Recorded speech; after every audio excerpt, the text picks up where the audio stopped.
نحمده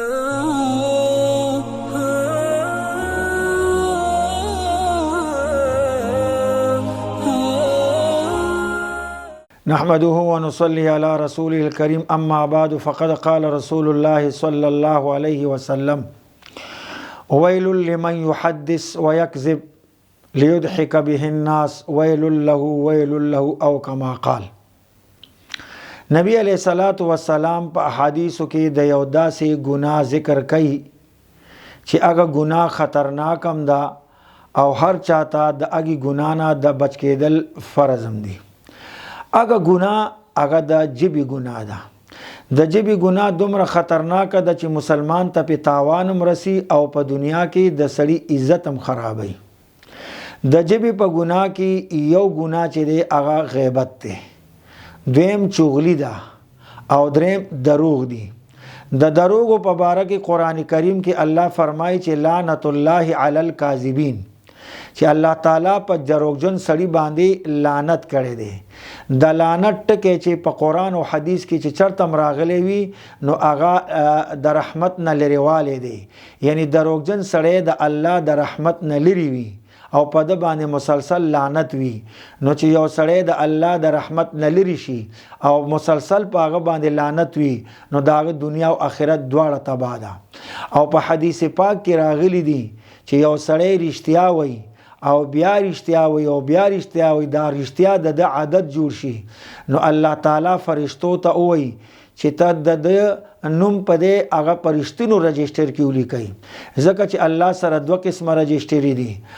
یو د دروغجنو سړو د لیکلو او بل د رښتیا خلکو. نو چې څوک مسلسل رښتیا وایي نو الله فرشتو ته وایي چې د اوس نوم د هغه رښتونی سړي رجسټر کې ولیکئ. نو بیا چې الله هم دې یادوي نو په رښتونی یادوي چې دا زما هغه رښتونی بنده دی، او چې دې مړ شي نو په قبر کې هم دا فرشتې په رښتونی باندې یادوي او په خلکو کې په معاشره کې هم دی په هغه رښتونی باندې مشهور شي چې هلکه هغه فلان کې سړی ویا خو ډېر رښتونی دی او ډېر رښتیا وایي. نو دا د ده دپاره یو ډېره دا باعث د خیر و برکت خبره ده. او یو سړی چې دروغ وایي او بیا دروغ وایي او بیا دروغ د عادت جوړ شي نو الله تعالی فرشتو ته فرمایي چې د نوم اوس د دروغجن سړي په د دروغجنو په رجسټر کې ولیکئ. نو بیا چې الله هم یادوي نو په دروغجن یادوي چې دا زما دروغجن بني آدم دی، او چې مړ شي نو په قبر کې فرشتې په دروغجن باندې یادوي او په معاشره کې هم سپکوي، په معاشره کې هم دی په دروغجن باندې مشهور شي. هلکه هغه فلان کې سړی ویرلر که هغه څه دروغجن دی، اگر نه څوک محفلونو کې پریدي، نه څوک په غم خادۍ کې پریدي، نه څوک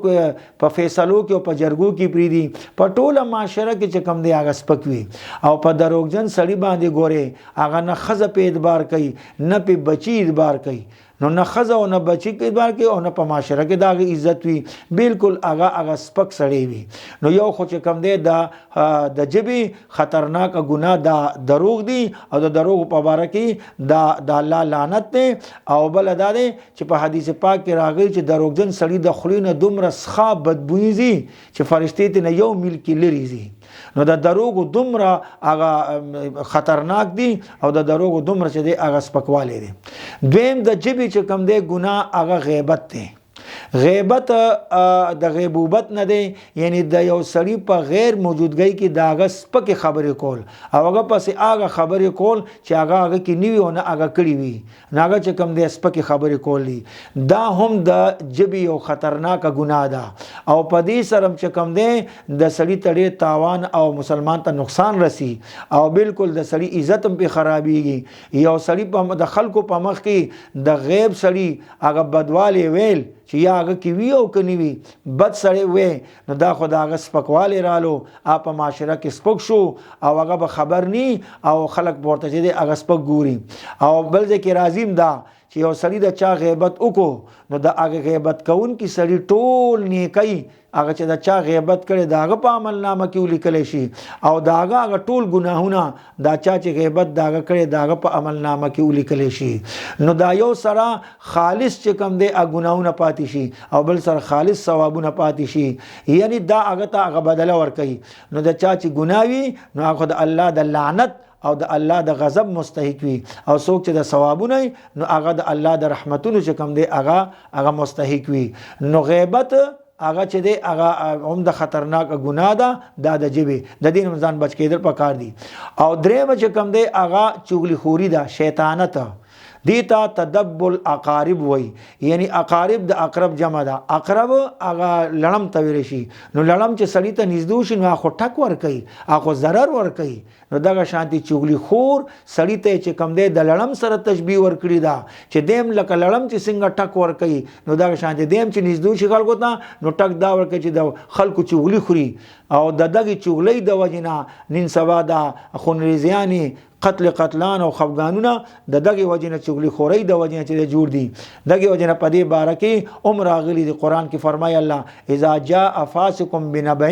فتبينوا کله چې یو فاسق او ناګوها سړی راشي او تا ته خبر او کی د ستا په باره کې چې فلان کې فلان کې دا خبر کې ستا په باره کې نو एकदम غوسه کې مرাজি نه بلکې فتبینوا الله وی د خپل خبري وضاحت وکا لا شاغ سره کینا شیره ما خو دا خبر اوریدلی د خپل ځان په باره کې چې تا دا ویل دي نو دا څنګه دا نو کې دې چې خبر یو شانتی وي او دا بل سړي بل شانتی اوریدلی وي یا د دې سړي داغه سره دښمنی وي او تا سره هم دښمنی وي او د خپل دښمنی د وسترو د پاره تا داغه سره جنگي نو دغه وجنه کې دې چې ډیر خبرې داسي وي چې هغه یو شانتی وي او داغه خپېلو روزي نو تا تبم نو تبم چې کم دې د هغه د